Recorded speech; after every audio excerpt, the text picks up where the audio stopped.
राधे सभी को। और मैं 2 दिन वीडियोस नहीं अपलोड कर पाई क्योंकि आप लोग समझ सकते हैं मैं बहुत व्यस्त थी, क्योंकि कल तो मेरी बेटी का बर्थडे था।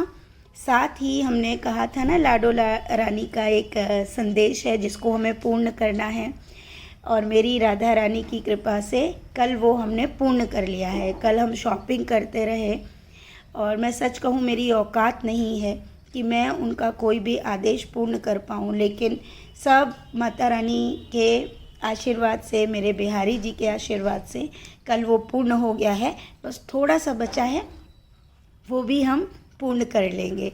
उनमें से बहुत सी चीज़ें ऐसी हैं जो मैं आप सबको नहीं बता सकती हूँ क्योंकि वो गुप्त होती हैं, लेकिन थोड़ा बहुत तो मैं आपको बता ही सकती हूँ। ठीक है, तो लेकिन ये है कि मैं पूरी शॉपिंग करके मैं बहुत खुश हुई, और कल शाम को 5 बजे हम लोग शॉपिंग से फ्री हुए। कल इतना बुरा हाल था ना कि आपको क्या बताऊँ, मार्केट का इतनी भीड़, साथ ही बारिश, कीचड़, उसमें हमने पूरी शॉपिंग की। मतलब कोई ये सोचे ना कि बहुत आसानी से कोई चीज़ होती है, नहीं होती जी, बहुत मेहनत होती है। और साथ में मेहनत के अगर आपके अंदर लगन है ना, तो आप कोई भी कार्य कर सकते हो। और लेकिन कल मैं बहुत बहुत खुश हुई घर तक आने में कि भगवान आपने मतलब वो पूर्ण करा दिया जो मैं चाह रही थी, जो आपने मेरे को अनुभव कराया, जो आपके भाव थे, जो आपने मुझे समझाया। मैं बहुत बहुत खुश हुई। शाम को 5 बजे घर पहुँचे। कल आने के बाद बेटी का जन्मदिन भी था, हमने वो सेलिब्रेट किया। बहुत ज़्यादा हमने किसी को इनवाइट नहीं किया, मतलब क्योंकि हम लोग बहुत छोटा ही बर्थडे हमारे लिए, हमारे बच्चे यानी केशव, कन्हैया, लाडो लाडली, ये सबसे महत्वपूर्ण है। अगर ये होते हैं तो लगता ही नहीं कि हमें किसी की ज़रूरत है। तो आप ये मत सोचिएगा कि हम बहुत नॉन सोशल हैं, ऐसा नहीं है। पर क्या करें, मन में ये हो चुका है कि हमें लगता है सारी दुनिया हमारे पास है। यकीन मानिए, मतलब पहले का जो सेलिब्रेशंस थे वो सब चेंज हो चुका है, माइंड बदल चुका है, दिल बदल चुका है। अगर ये लोग नहीं दिखते हैं या इनके बिना अब लगता है कि अगर सारी दुनिया भी आ जाए ना तो भी हम अधूरे हैं। अब हमें लगता है कि मेरी बेटी को कल राधा रानी ने आशीर्वाद दिया, मतलब मैं बहुत खुश, कल उसको स्वप्न दर्शन दिए, लेकिन मेरी लाडली को, मेरी बेटी को राधा रानी ने चेहरा नहीं दिखाया। सुबह मॉर्निंग में उसका एक छोटा सा स्वप्न था जो उसने आते ही मुझे बताया कि वो स्वप्न देख रही थी, सुबह के समय का था। सुबह में स्वप्न में ही स्वप्न था, उसका कहना था कि मैं स्वप्न में ही सोच रही थी कि आज मेरी लाडली तो मेरे पास आएगी, मेरी लाडो तो आएगी, श्यामा आएगी। वो सपने में ही इस बात को बोल रही थी। तभी वो क्या देखती है कि एक लेडीज़ है और जिन्होंने ब्लैक कलर का लहंगा और चुन्नी पहना हुआ है, और उसने अपने मतलब सर जो है उनकी जंघा पे रखा हुआ है, मतलब अपनी गोदी में, आप ये कह सकते हैं कि गोदी पे खुशी का सर रखा है। और वहाँ पे खुशी के सर पे वो हाथ फेर रही हैं, लेकिन खुशी को उनका चेहरा नज़र नहीं आ रहा है, सिर्फ गर्दन से नीचे का सब। उसने सारी चीज़ें मुझे बताई। तो और फिर उसके बाद वो बोले जा रही है, आज तो मेरी लाडली आएगी, आज तो मेरी लाडली आएगी, ये सारी चीज़ें बोल के जब खुशी सुबह आई उसने मुझे बताया। तो मैंने कहा बेटा वो लाडली ही तो थी। अब रही चेहरे की, बोली मम्मी चेहरा नहीं दिखा। मैंने कहा बेटा उनका चेहरा तो बड़े बड़े संतों को नहीं दिखता, आज तक सोना दीदी को भी नहीं दिखा, मुझे भी उनका चेहरा नहीं दिखा। तो अभी आपको चेहरा दिखना बहुत बड़ी बात होती है, लेकिन लाडो ने तेरे हाथ पे सर रखा, इसका मतलब है क्योंकि मेरी बेटी लाडली को बहुत प्यार करती है और वो पूरा दिन उनकी सेवा करती है। ये सत्य है, खुशी बहुत सेवा करती है लाडली की, दूध पिलाने से लेकर उनके वस्त्र चेंज करने से ज़्यादा, मतलब उसको ही लिए रहती है ये समझ लीजिए आप। लेकिन मैं कल बहुत खुश थी और उसके ही आशीर्वाद से कल खुशी को इतने सारे गिफ्ट्स मिले हैं, बहुत सारे, जो अनबिलीवेबल हैं। उसके अंकल से, उसके मामा से, उसकी नानी से, सोना से। अब मैं तो माँ हूँ तो मुझसे तो मिलना ही था। तो बहुत सारे गिफ्ट्स कल खुशी को मिले हैं। अब एक नॉर्मल गिफ्ट्स नहीं, अच्छे अच्छे गिफ्ट्स मिले हैं और वो बहुत बहुत खुश है, और ये सब हमारी लाडली की कृपा से है। अब आज की लीला की हम बात कर लेते हैं। इस लीला से रिलेटेड भी एक चीज़ है जो मेरे मन में है, वो मैं आपसे लास्ट में पूछूंगी, जिनको अगर इसका पता हो तो ज़रूर बताइएगा। आज की लीला बहुत सुंदर है। आज की लीला में हमारी जो लाडली है वो नहीं आती है, और हमको लगता है कि आज तो लाडली आई नहीं, लेकिन सोना जो है बरसाने गई है, और वहाँ वो बैठकर विग्रह के पास, जहाँ विग्रह है लाडली का, आज विग्रह में है हमारी लाडली, लेकिन विग्रह से वो बात कर रही हैं। और वहाँ पर एक टोकरी है, टोकरी में गुलाब की पत्तियाँ हैं, और उन पत्तियों में मंगलसूत्र, वो जो सोना है वो मंगलसूत्र पिरो रही है। मंगलसूत्र जो पिरो रही है, मंगलसूत्र की जो लंबाई है वो भी मैं आपको बता देती हूँ, वो 1.25 मीटर की है। जो उसने बताया कि 1.25 मीटर का मंगलसूत्र की डोरी है, और उसमें 4 मोती काले हैं और 1 मोती गोल्ड वाला है, और वो इस तरीके से उस मंगलसूत्र को पिरो रही है। उधर से राधा रानी कह रही हैं कि जल्दी से पिरो, और पूरे बरसाने में बहुत भीड़ है, और वो बैठ के पिरोए जा रही है। लेकिन उसके मन में आ रहा है, सोना के मन में आ रहा है कि ये मंगलसूत्र कितना सुंदर है, और ये मंगलसूत्र तो मैं खुद लेके चली जाऊंगी, आज मैं राधा रानी को नहीं दूंगी। ये बात उसके मन में चल रही है, लेकिन राधा रानी को उसके मन की बात पता चल रही है, लेकिन सोना को ये बात नहीं पता है कि उनके मन में, क्योंकि उसे लग रहा है कि राधा रानी को कुछ पता नहीं चल रहा है, और राधा रानी बहुत ही नाजुक सी स्माइल से उसकी तरफ देख रही हैं और मुस्कुरा रही हैं और कर रही हैं और वो करते शाम हो गई है, लेकिन सोना ने उसको पिरोया नहीं है। वो धीरे धीरे पिरो रही है, वो राधा रानी को देख रही है, भीड़ देख रही है, वो सोच रही है शाम हो जाए और राधा रानी जी चली जाए तो मैं ये मंगलसूत्र लेके यहाँ से चली जाऊँगी। अब शाम हो चुकी है। अब राधा रानी कहती है अब बहुत देर हो गई है, ये मंगलसूत्र मुझे दे दो, बहुत सब्र हो गया, मुझे दे दो। तो वो कहती है अच्छा।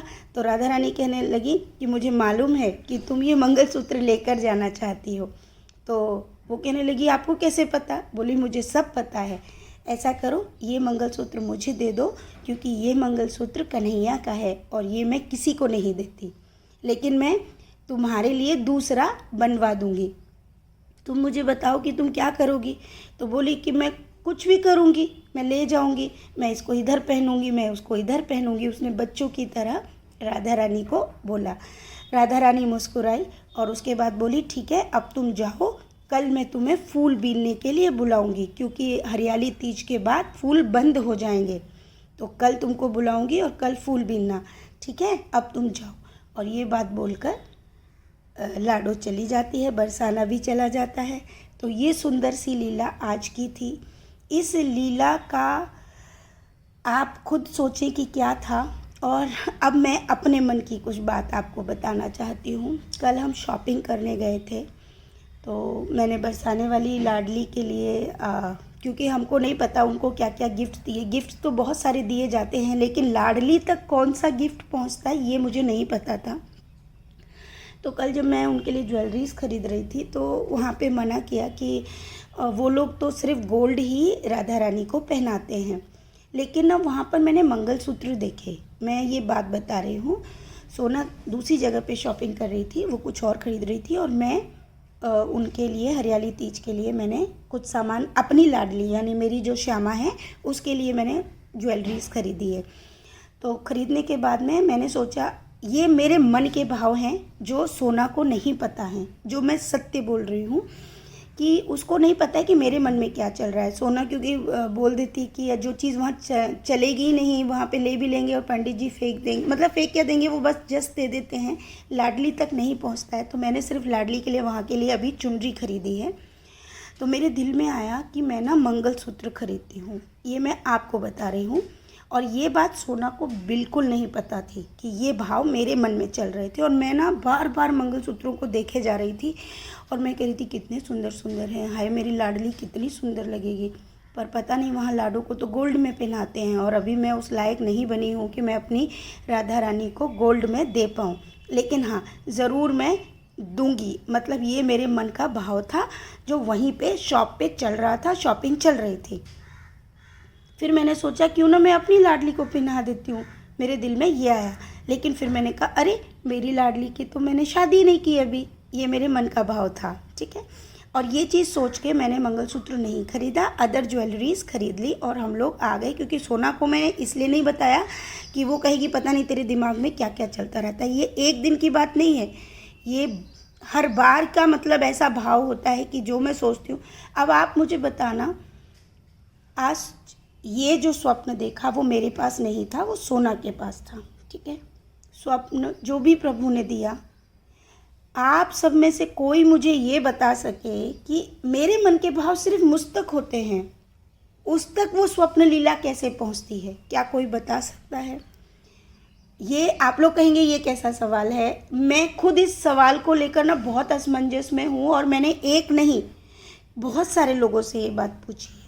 मेरे मन में जो जो दुविधाएं होती हैं उसकी स्वप्न लीला सोना को आती है। ऐसा क्या है, क्यों है, मैं नहीं जानती। मेरी हर इच्छा प्रभु पूरा करते हैं। मैं जो सोच लूँ ना, मतलब मैं पहली बात तो मेरे दिल में ना कभी इस भौतिक जीवन को लेकर कोई सोच या कोई इच्छा जागती ही नहीं। यानी मैं ये कहूँ कि मेरे बच्चे के लिए जागती है या बेटी के लिए या सोना के लिए, नहीं। लेकिन इच्छाएं मेरी हमेशा प्रभु से रिलेटेड होती हैं और वो सारी की सारी इच्छाएं पूर्ण हो जाती हैं। मैं मन में ये विचार करके भी अगर चल रही हूँ ना कि काश कि ऐसा होता और छोड़ दिया मैंने, आप यकीन मानिएगा वो पूर्ण हो जाता है। कैसे होता है, क्या होता है, क्या क्या नहीं होता है, मैं कैसे बताऊँ आपको। भगवान, मतलब मैं प्रभु की इतनी कृपा मानती हूँ, क्योंकि मैंने पहले ही कहा कभी भी जीवन में धन दौलत को लेकर मेरे दिल में कभी आया ही नहीं। जो सच है कि मैं कभी ये सोचा ही नहीं कि मुझे बंगला चाहिए, मुझे ये गाड़ियाँ चाहिए, आता ही नहीं। क्यों, पता नहीं क्यों नहीं आता। लोगों के लिए आता है।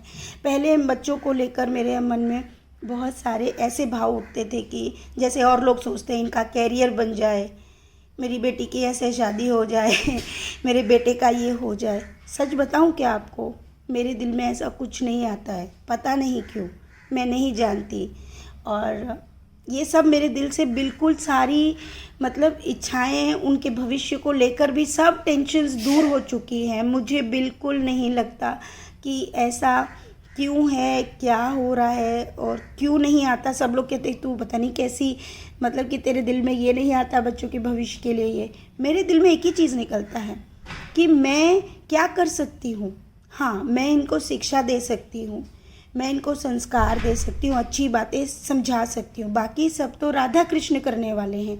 इनके जैसे कर्म होंगे ये इनका भोग खुद भोगेंगे, जो सत्य है। मैं यही बात अपने बच्चों को भी बोलती हूँ, हमेशा उनको यही चीज़ समझाती हूँ कि बेटा हमेशा प्रभु को आप जैसा भजोगे और प्रभु आपको कुछ भी दे, जैसा दे, आपको उनको थैंक यू बोलना है। जैसा भी, आधी रोटी भी जीवन में मिलेगी तो तुमको उसको थैंक यू बोलना पड़ेगा। वो तुम्हारे स्वयं के कर्मों से नहीं, प्रभु की कृपा के मात्र से, साथ में तुम्हारे अच्छे कर्मों से प्राप्त हुई है। और अगर जीवन में दुख मिलते हैं तो समझ जाना कि तुमने जीवन में कुछ गलत किया है, उसका दोष प्रभु पे नहीं आना चाहिए। इससे ज़्यादा मैं उनको यही शिक्षा दे पाती हूँ। तो आज की यही सिर्फ भाव थे, आप सबके साथ मैंने शेयर किए। मेरे दिल में जो होता है मैं वो शेयर कर देती हूँ। इसमें मैं और क्या बोलूँ आप सभी को। प्रभु आप सबको खूब भक्ति दे और मैं प्रभु से हमें ये कामना करती हूँ कि मुझे वो इतनी भक्ति दे कि ये जीवन भक्तिमय हो जाए। राधे राधे सभी को और खूब सारा प्रेम सभी को। राधे राधे।